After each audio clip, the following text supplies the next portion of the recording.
at Bill Glenn over here, who's like Tiger Woods out there. Bill, even as it relates to our recreation, our play, there is such a thing as good play, but not balanced.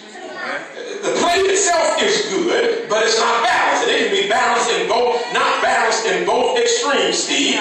Either it can be not balanced because you don't do enough of it, and you should. You ought to be recreating. You ought to be taking time to enjoy yourself. You ought to be involved in some stuff. And by the way, let me just mention this for the preachers present. Preachers ought to have a life outside of church. Church ought not be your life. It helps to contribute to an unhealthy mindset when all you can think about is church. God has made you as a total human being. Church should not be. So I was out at the golf course yesterday.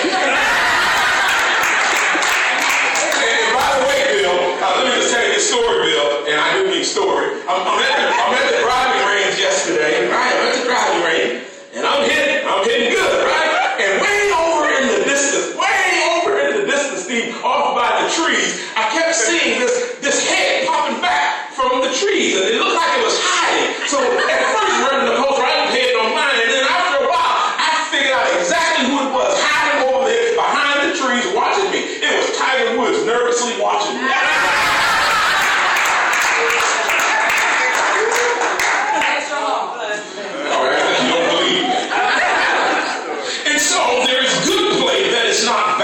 Either it's not balanced in the negative way, meaning that you're doing too much of it, although it's good, you're doing too much of it, and it's taking place of other things that should be happening, or you're not doing enough of it. And then, of course, there is play that is both good and balanced, and then there is play that's just bad. Hello, somebody. And so even play involves my world. Even my enemies, when I'm looking at God, I'm looking at me and my connection to my enemies. And one of the things that I have tried to start asking myself with regard to my enemies, because I admit to you, I'm a nice guy, so I can't understand why people don't like me, right? And so one of the things that I decided I needed to start asking is this simple question. When I have an enemy, does my enemy not like me? Because the truth of the matter is that there's something about God in me that they don't like, and that's their issue. Or is it actually true that my enemy doesn't like me because the truth of the matter is that I'm a boo-boo head?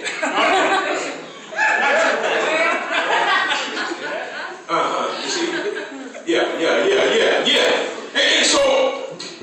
And so my world involves even things like my enemies. My world involves my connection between God and me and things like my friends. And I try to think of friends in three different stages. First, you have friends that you have got to get, and then you've got friends who you have got to keep, and then you have got friends who've got to go.